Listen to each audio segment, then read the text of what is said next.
Si uno cierra los ojos y convoca la imagen romántica de la Edad Media, castillos erguidos, justas de caballeros con armaduras relucientes, doncellas de tez pálida asomadas a ventanales góticos, lo hace con una ceguera autoimpuesta, la ceguera olfativa. La realidad, mis queridos y perfumados oyentes, es que el medievo fue, para el sentido del olfato, un apocalipsis lento y persistente, un asalto ineludible. Y si hoy estamos aquí, es para sumergirnos en esa sinfonía de efluvios caducos, concentrándonos en un enigma fascinante.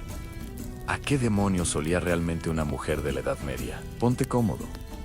Siéntate en tu sillón moderno, con ese aire filtrado y desodorizado que tanto aprecias. Ajusta tu almohada. Esta es una de esas narraciones largas, tediosas y gloriosamente detalladas, diseñada para que el peso de la historia y la falta de higiene te induzca a un sueño profundo. Pero antes de caer, permíteme ser tu cínico guía a través de un mundo donde el concepto de la ducha diaria era tan ciencia ficción como las naves espaciales, la tragedia de la tina compartida y la doctrina de los humores. Empecemos por el principio de toda desgracia olfativa en el agua.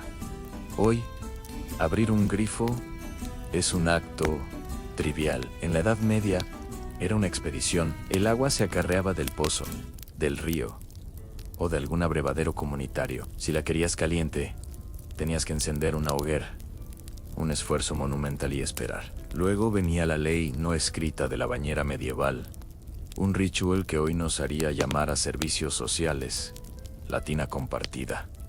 Imagina la escena en una humilde cabaña de adobe y paja. El padre es el primero. Inmersión rápida, algo de flotación vigorosa con arena o un paño áspero, si es que había suerte. A continuación, el primogénito, luego los hermanos menores y finalmente la matriarca y las hijas, quienes tenían que sumergirse en lo que, a estas alturas, era un caldo espeso, turbio y con la nata de mugre, flotando cual sopa de desechos. El baño no era un acto de limpieza, sino de redistribución de la suciedad, y solo ocurría una o dos veces al mes. A menudo, el esfuerzo logístico superaba el beneficio higiénico. El hedor del fogón, el humo impregnado en la ropa y el aroma a sudor rancio se combinaban en el vapor de la tina, resultando en una limpieza que dejaba un tufillo que era, generosamente hablando, agua con personalidad. Pero la culpa no era solo de la logística. La medicina, con sus gárgolas teóricas, era la principal enemiga de la limpieza. Los médicos galénicos, aferrados a la teoría de los humores sangre, flema, bilis amarilla y bilis negra, creían que la enfermedad entraba al cuerpo por los poros. Y claro, ¿qué hacía el agua caliente? De esta forma, el baño caliente se consideraba un peligroso portal, por donde las miasmas, los vapores tóxicos del aire fétido, se colaban directamente al torrente sanguíneo, desequilibrando los humores y provocando la peste, la viruela, o peor, una risa incontenible. Así, la mujer noble, la que sí podía permitirse un baño privado, con hierbas aromáticas, a menudo lo evitaba por estricta prescripción médica. La nobleza, con sus túnicas de brocado y terciopelo, olía a una compleja y trágica superposición. En la base, siempre estaba el olor humano, el sudor inevitable, acumulado en capas de lana y lino. Encima, para combatirlo, la dama aplicaba polvos. Estos polvos, utilizados para conseguir esa palidez de mármol, que era sinónimo de ocio y belleza, solían ser a base de plomo, tóxico, CNI. Pero además, al mezclarse con la transpiración, esa humedad cálida y persistente que se acumulaba bajo los pesados vestidos, el plomo sudoroso convertía en una pasta con un aroma dulzón, metálico y ligeramente acre, como el de una moneda vieja bañada en leche agria. Era el perfume de la decadencia, un O de postapocalipsis, de plomo, lo podríamos llamar. En contraste, La mujer campesina, que no tenía tiempo para teorías médicas ni polvos de plomo. Olía simple y crudamente a su entorno. El olor a tierra húmeda, a estiércol fresco o rancio de las bestias, con las que trabajaba codo a codo, al humo del hogar que se aferraba a su pelo y a su ropa como un amante celoso, y a ese sudor fuerte, producto del esfuerzo físico, incesante, bajo el sol. La suya era una fragancia de determinación pura, un buque rústico, inconfundible y honesto, que dejaba un rastro palpable por el sendero. Ella era, en esencia, la encarnación olfativa del campo. Y no había perfume que pudiera con eso. La arquitectura del olor en ropa, cabello y capas de engaño.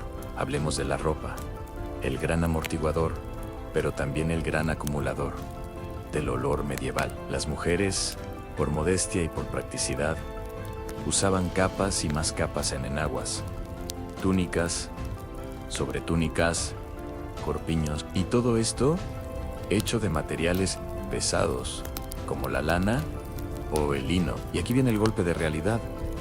No existía el detergente, ni la lavadora. La ropa rara vez se lavaba por completo. Cuando se hacía, era con lejía áspera, ceniza y agua hirviendo. Un proceso que dañaba las telas y era agotador. La estrategia principal era el lavado de la ropa interior. La camisa o chamis de lino, que en teoría absorbía la mayo, parte del sudor y los fluidos corporales. El lino es un material transpirable, pero después de semanas de uso, sin un lavado adecuado, se convertía en un cultivo bacteriano que proyectaba un hedor ácido y almizclado, desde el interior filtrándose a través de las capas exteriores de lana que eran casi imposibles de limpiar. La noble, para camuflar este desastre textil, recurría a aceites y perfumes rudimentarios. No pensemos en las notas ligeras y frescas de hoy. Pensemos en una mezcla espesa de aceites vegetales o animales, infusionados con hierbas potentes como romero, salvia, upétalus, josal machacados. Estos ungüentos, aplicados en la piel, no eliminaban el olor, sino que se mezclaban con él, creando una entidad olfativa completamente nueva. El resultado era una combinación paradójica en un aroma a jardín sudoroso o incienso rancio. Era la sofisticación luchando desesperadamente contra la biología, una batalla que casi siempre ganaba la biología. Y luego estaba el cabello, la corona de cualquier dama y el perfecto nido para la miseria olfativa. Las mujeres casadas, y a menudo las solteras por decencia, llevaban el cabello cubierto con velos, cofias o elaborados tocados, los famosos henen. Este velo, si bien era un símbolo de estatus o piedad, también era una trampa mortal para la higiene. El cuero cabelludo, rara vez expuesto al sol o a un buen lavado con algún tipo de jabón rudimentario, se engrasaba sin remedio. El sebo, ese aceite natural del cuerpo, atrapaba el polvo, el humo del hogar, las partículas de comida, y en las campesinas, restos de paja, heno o plumas. El pelo se volvía pesado, opaco y, lo más importante, fétido. Los intentos de limpieza se limitaban a un peinado vigoroso, con peines de madera o hueso. Un acto que simplemente redistribuía la grasa y la suciedad, dándole un brillo sucio. Las más afortunadas podían aplicar aceites aromáticos para el cabello, a menudo el mismo que usaban para el cuerpo, pero esto, más que resolver, añadía una capa de complejidad. Imagina el elegante tocado de una dama noble, con sus trenzas intrincadas y perlas, en un objeto de arte. Ahora, imagina el aroma que emanaba una sutil pero persistente nota a cebo ahumado con un toque de lavanda caduca. Era la belleza visual en conflicto directo con la realidad nasal. Un susurro silencioso que decía, he estado cerca de una fogata y una vaca, y no recuerdo cuál de los dos me ha dejado peor la dieta. El aliento y la sinestesia del buenos días. El olor de una persona no es solo un producto de su piel y su ropa, sino también de su dieta. Y el menú medieval era una bomba sulfurosa. La base de la alimentación era pan duro, gachas papillas de cereales y legumbres. Las cebollas y el ajo eran ingredientes esenciales, consumidos con fervor, no solo por su sabor, sino porque eran alimentos baratos, fáciles de cultivar, y se creía que tenían propiedades protectoras contra la enfermedad. Estos alimentos, ricos en compuestos de azufre, al ser metabolizados, liberaban sus efluvios a través del aliento y, crucialmente, a través del sudor. El aliento era, por sí mismo, una experiencia sensorial completa. La falta de higiene dental era un factor clave. Los cepillos de dientes, tal como los conocemos, tardarían siglos en aparecer. La gente limpiaba sus bocas con trapos de lino, hojas de hierbas, o simplemente se enjuagaban con agua. La caries y las enfermedades de las encías eran rampantes. Añade a este escenario una ingesta diaria de ajo y cebolla, y un simple buenos días se convertía en una ofrenda olfativa que te hacía retroceder un par de pasos. Para combatir esto, se masticaban hierbas frescas como perejil, menta o clavos de olor. Un noble podía permitirse clavo, un tesoro exótico, pero el efecto era, en el mejor de los casos, fugaz. Era como intentar sofocar un incendio con un vaso de agua, en un intento noble, pero inútil. El aliento medieval era una declaración de intenciones. Era la firma de una dieta basada en la supervivencia. Una mezcla de ajo rancio con notas de enfermedad, ginger. El verano medieval, el gran amplificador olfativo. Si la vida medieval ya era un desafío en cuanto a la frescura, el verano era la temporada del desastre total. El gran amplificador del olor, sin aire acondicionado, sin ventiladores y con la obligación social de llevar ropas que cubrían casi todo el cuerpo por modestia, por protección o por ambas. El calor era un horno ambulante. Las mujeres trabajaban sin descanso, sudando bajo capas de lana. Incluso en julio, el sudor no se secaba rápidamente en la ropa pesada, sino que se acumulaba, fermentaba, y el calor intensificaba la proyección de cada aroma. La campesina, que doblaba el lomo bajo el sol, con su buque de estiércol, tierra y sudor físico, era una nube de fluvios. La noble, refugiada en su castillo de piedra, tampoco escapaba. La piedra era fría, sí, pero los gruesos cortinajes, los tapices y los vestidos de terciopelo actuaban como zonas personales. El sudor se mezclaba con los aceites, los polvos de plomo y los perfumes, creando un collage de decadencia que era insoportable. Los abanicos de plumas, un lujo que solo movía el aire denso y perfumado de un lugar a otro, ofrecían un consuelo psicológico más que real. Y en ese calor sofocante, la desesperación olfativa de las mujeres se hacía palpable. Las bolsas de hierbas aromáticas, cosidas al dobladillo de la falda o escondidas en el corpiño lavanda, romero o menta C, volvían un accesorio esencial. Estas pequeñas trampas aromáticas eran la única línea de defensa personal. Las más ricas podían permitirse aguas florales destiladas, hechas de pétalos o cáscaras de cítricos. Aplicaban estas aguas, que ofrecían un alivio momentáneo, en muñecas y cuellos. Pero seamos honestos, eran un simple paño húmedo contra la marea de la mugre medieval. Intentar oler bien era como intentar vaciar el océano con una cuchara. El rito secreto en Pais, hongos y el aroma de la aventura. Detengámonos en los pies, los grandes mártires de la Edad Media y un contribuyente esencial al terror olfativo.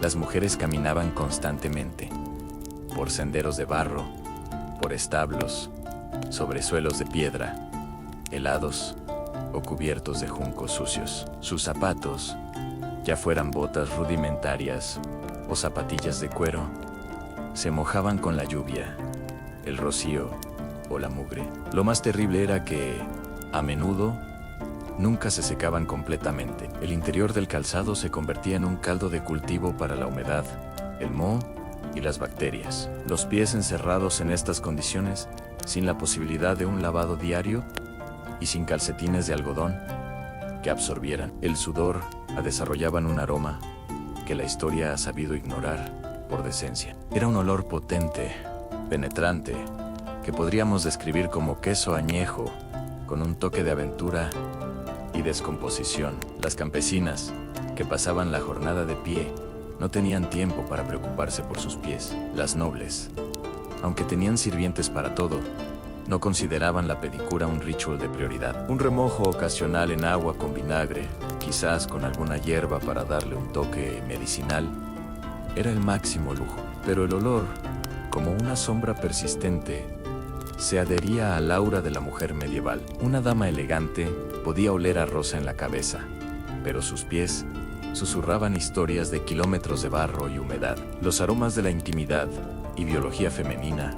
Ahora, entremos en el terreno de lo íntimo, donde la falta de higiene se encuentra con la biología sin filtros. Imagina la noche de bodas medieval. La novia, envuelta en telas, perfumada con aceites y coronada con flores. El novio, no mucho mejor, con su propia mezcla de sudor, lana y cerveza. Los estándares de la época eran radicalmente diferentes. El olor corporal no era un tabú, sino una parte de la vida, un testimonio de la existencia. Nadie esperaba que una persona oliera frescor eterno. De hecho, el aroma natural y almizclado se consideraba, según algunos textos, una señal de salud y vitalidad. El encanto estaba en la aceptación, no en la negación. La menstruación era otro desafío monumental en un mundo sin agua corriente y sin productos desechables. El ciclo se gestionaba con paños de lino o trapos viejos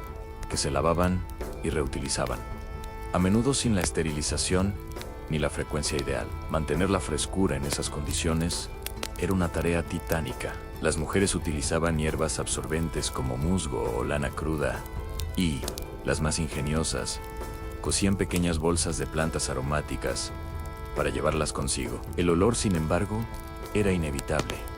La sociedad medieval lo aceptaba con resignación. No había el estigma que conocemos hoy, pero sí la realidad biológica de una higiene limitada. La mujer medieval llevaba consigo el olor de su propia naturaleza, sin excusas ni camuflajes efectivos. La maternidad aportaba su propio infierno olfativo. Los bebés medievales no venían con la bendición de los pañales desechables. Los paños de lino, utilizados para envolver a los pequeños, se lavaban, sí, pero el olor a leche agria, orina y otros fluidos corporales era una constante en el hogar. La madre, campesina o noble, cargaba a su hijo, lo amamantaba y lo limpiaba en condiciones que hoy nos harían entrar en pánico. El olor de la infancia medieval era una mezcla de leche fermentada, lino húmedo y el dulce aroma del cebo infantil. Una fragancia que se adhería a la ropa y al pelo de la madre como una medalla de honor. El olor de la ciudad y el esplendor fétido de la civilización. A medida que avanzaba la Baja Edad Media, las ciudades crecían y con ellas la concentración de personas y olores. Caminar por una ciudad medieval era una experiencia que hoy requeriría una máscara de gas. Las calles eran cloacas al aire libre. La gente arrojaba sus desechos, orina y restos de comida directamente desde las ventanas. Se oye el famoso y aterrador grito de "agua va". El olor de las letrinas públicas, o la simple falta de ellas, impregnaba todo. Los ríos que cruzaban las ciudades se convertían en cloacas abiertas, añadiendo una nota acuática de putrefacción que no era precisamente agradable. La mujer que vivía o trabajaba en este ambiente llevaba consigo no solo su propio buque personal, sino el de toda la urbe. Una vendedora de pan o una sirvienta urbana olía a una mezcla compleja y caótica: desecho humano, pan recién horneado y vinagre de tinte. Las herramientas de su oficio también contribuían.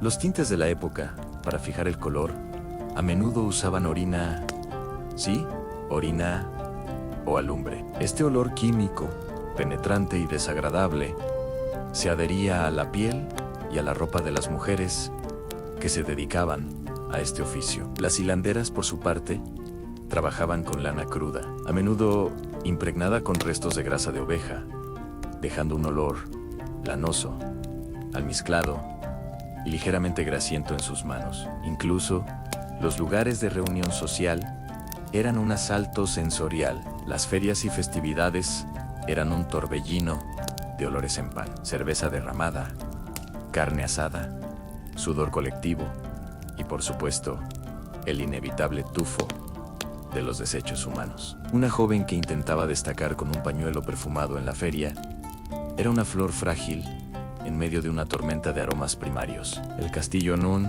mausoleo de efluvios elegantes. El castillo, símbolo de poder y refinamiento, era en realidad un ecosistema de olores propios, un mausoleo de efluvios elegantes. Los suelos de las salas grandes se cubrían a menudo con juncos o cañas, una práctica llamada strewing. La idea era que absorbieran el barro, los restos de comida, la grasa y sí, los desechos de los animales domésticos y los sirvientes. Los juncos se cambiaban, pero no con la frecuencia que la higiene moderna dictaría. Cuando se levantaban, el olor de la putrefacción y la humedad mezclada era indescriptible. La noble que caminaba por estos salones, con sus costosos vestidos de terciopelo, impregnaba sus bajos de un olor a paja podrida, con notas de vino derramado. Los tapices, caros y hermosos, que adornaban las paredes para aislar del frío, también atrapaban polvo,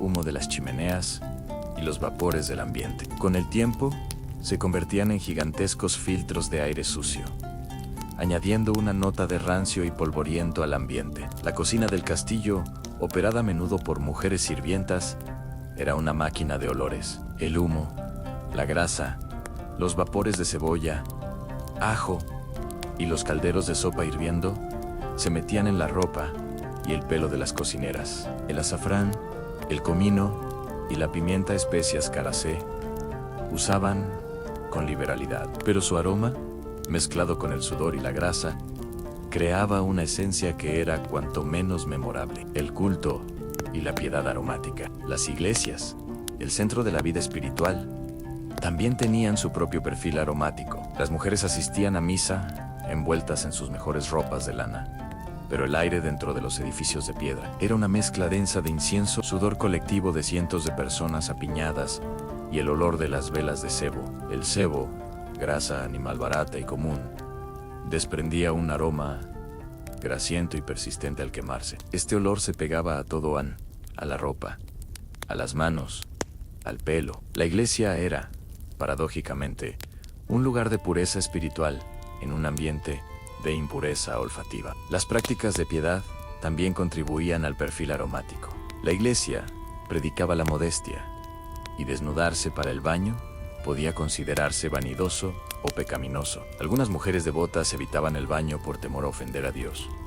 El alma pura debía compensar la mugre del cuerpo. El olor corporal, en este contexto, era el acompañante aceptado de la existencia terrenal, la marca de la lucha contra la vanidad, ingenio femenino, las botellas de olor y el final de la batalla. A pesar de todo este asalto, la mujer medieval no era pasiva ante la pestilencia. Eran ingeniosas y recurrían a cualquier medio disponible. Las bolsas de hierbas y los pomanders, olas de perfume hechas de ámbar gris, civeta o especias caras, eran el último grito de la moda noble. Estos objetos se llevaban en la mano o colgaban del cinturón, ofreciendo un pequeño oasis aromático personal en medio del caos olfativo. Las más pobres se contentaban con ramitas de romero o bolsitas de lavanda cosidas a la ropa. Las curanderas y parteras, figuras esenciales de la comunidad, tenían un perfil aromático distintivo. Ellas trabajaban con hierbas amargas, ajo, vinagre y grasa animal para preparar ungüentos y cataplasmas. Sus hogares olían a salvia y tomillo, pero también a los ingredientes más crudos de sus remedios. El suyo era un aroma a medicina popular,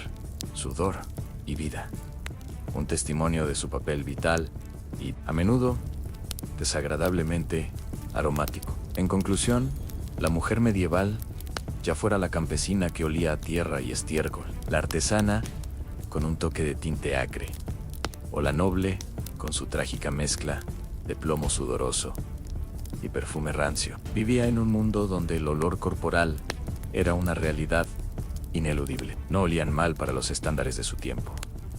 Olían a su tiempo. Olían a esfuerzo físico, a humo de hogar, a comida fuerte, a lino húmedo y sobre todo, a supervivencia sin agua corriente. La batalla contra el aroma era una batalla perdida de antemano. Y así, con el potente, inconfundible y larguísimo aroma de la Edad Media, aún en el aire, dejamos este capítulo 1, esperando que el detalle histórico te haya resultado lo suficientemente denso y pesado como para arrullarte, porque donde hay un hedor inevitable, hay una fortuna por hacerse y un poder por conquistar. Las mujeres medievales, especialmente aquellas cercanas a la corte o en la cúspide de la sociedad, no se resignaron a oler simplemente a humano rancio. Ellas se convirtieron en las primeras, y a menudo, involuntarias, alquimistas de la fragancia. Su objetivo no era la frescura, sino la superposición.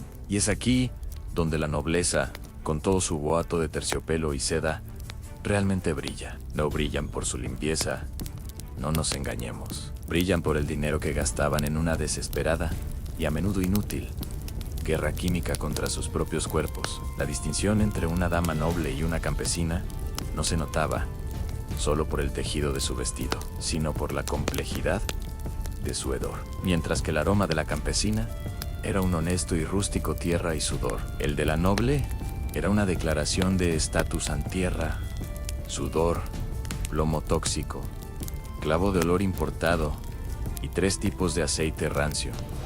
Todo muy sofisticado, ¿verdad? El tesoro perfumado, la batalla de los sentidos en la corte. Para una dama de alta cuna, el olor era una parte intrínseca de su presentación, casi tan importante como la punta de sus zapatos o la altura de su tocado. Y para controlar ese aspecto tan volátil, dependían de 2 elementos cruciales: el comercio de especias y la herbolaria monástica. Los perfumes medievales no eran creaciones ligeras, eran sustancias pesadas y potentes, diseñadas para dominar. Se basaban en fijadores con una densidad considerable. El uso de ámbar gris, una secreción intestinal de ballena que casualmente se recogía flotando y cuyo aroma era un potente fijador, aunque inicialmente repugnante. La civeta, una secreción almizclada de la glándula anal de un pequeño mamífero, y el almizcle era común entre las fortunas más elevadas. ¿Sí? ¿Lo has oído bien? Las damas más elegantes pagaban sumas exorbitantes para frotarse con extractos fecales y glandulares de animales exóticos. Esto, mis amigos, es el sumum de la ironía medieval al gastar una fortuna en algo que originalmente huele a glándula anal, solo para enmascarar su propio olor corporal. El resultado era un perfume que no solo olía a flores, sino que tenía un trasfondo denso, animal y ligeramente fecal. Era la firma olfativa del poder. Era un aroma que gritaba: soy tan rica que puedo permitirme untarme con caca de ballena, y aún así, oler mejor que tú. Los pomanders, las granadas aromáticas de la élite. Una de las herramientas más icónicas para la gestión del hedor era el pomander. Si la bolsa de hierbas era la tirita de la mujer humilde, el pomander era el arma atómica de la noble. El pomander era una joya, generalmente una esfera de metal precioso, oro o plata, labrada con filigrana, dividida en pequeños compartimentos. Dentro de estos compartimentos se colocaban especias secas, resinas o pastas aromáticas, mirra, canela, nuez moscada, clavo de olor o el mencionado y costoso ámbar gris. La dama lo llevaba colgado del cinturón o, en ocasiones, en una cadena al cuello. El objetivo del pomander era doble. Primero y más obvio, era proporcionar un aroma agradable y constante para la propia portadora. Pero el segundo, y más importante, era estratégico en servir de escudo contra las miasmas. Como ya mencionamos, se creía que las enfermedades entraban por los poros abiertos por el agua caliente, o que eran transportadas por el mal aire. Las miasmas, ese vapor fétido de la suciedad y la putrefacción, Al inhalar constantemente el potente aroma de las especias exóticas del pomander, la dama creía estar purificando el aire que entraba a su cuerpo, creando una barrera invisible y fragante contra la peste o la fiebre. Así, la mujer que entraba a un salón de banquetes o caminaba por las calles apestosas de la ciudad con su pomander de oro, no solo estaba haciendo una declaración de moda, estaba haciendo una declaración de supervivencia y estatus.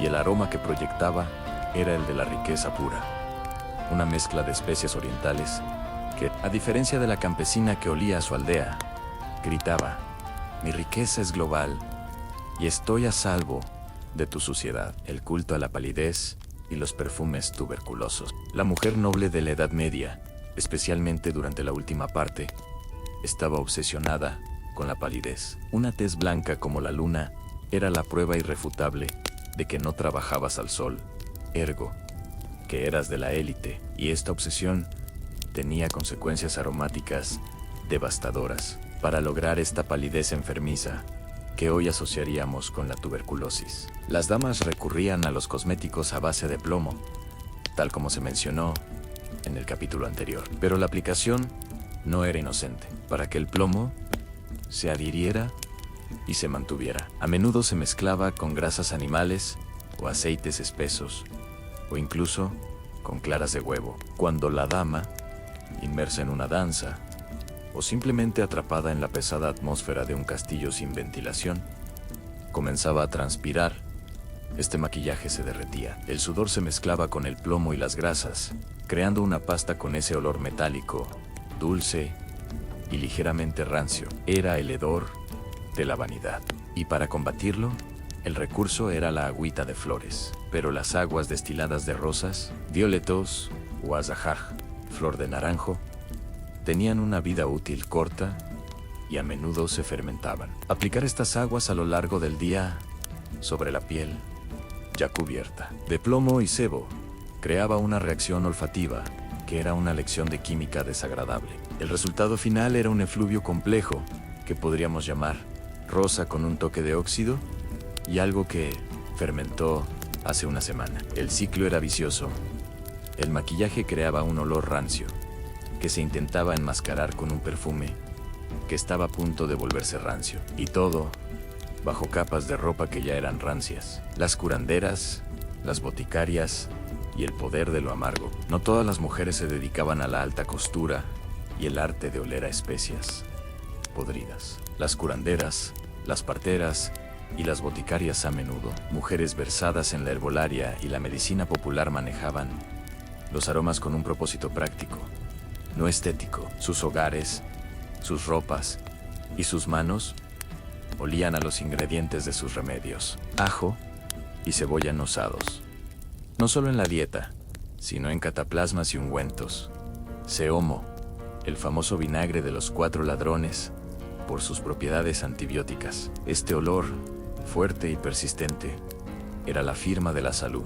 Grasa animal, utilizada como base para casi todas las cremas y bálsamos. Su olor grasiento y almizclado era constante. Hierbas amargas y fuertes: ruda, salvia, ajenjo, valeriana. Estas plantas, esenciales para el tratamiento de fiebres o problemas digestivos, tenían un aroma terroso, medicinal y a veces punzante. El aroma de la curandera no era seductor, era autoritario. Era el olor de la medicina, de la supervivencia en su forma más cruda. Cuando una mujer de la aldea llamaba a la curandera, aceptaba ese olor fuerte a vinagre y ajo como la promesa de una cura. Era un aroma de confianza y poder terrenal, muy distinto al aroma vacío y vanidoso del incienso palaciego. El desafío de la cama en paja, pieles y plumas, el sueño, ese momento de descanso, era otro campo de batalla olfativo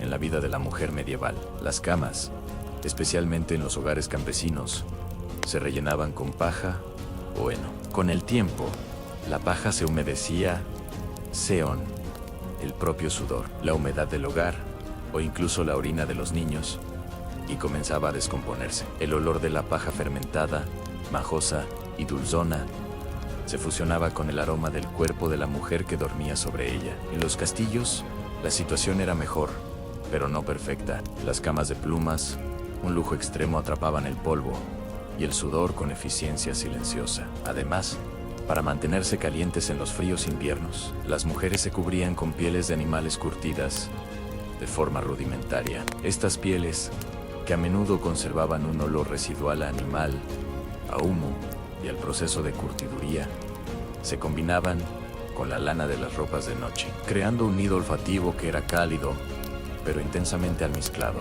La mujer noble despertaba con un aroma que era la suma de su sueño, plumas viejas, sudor de la noche y el suave tufo a cebo quemado de las velas. No era un despertar fresco, era un despertar con personalidad. Y lo primero que debía hacer era tratar de ventilarse y recurrir a su pequeño arsenal de aguas de rosas para prepararse para el asalto olfativo del día. El ritual de la frescura, los intentos de la novia. A pesar de la realidad, existían momentos en la vida de una mujer en los que el esfuerzo por oler bien era máximo.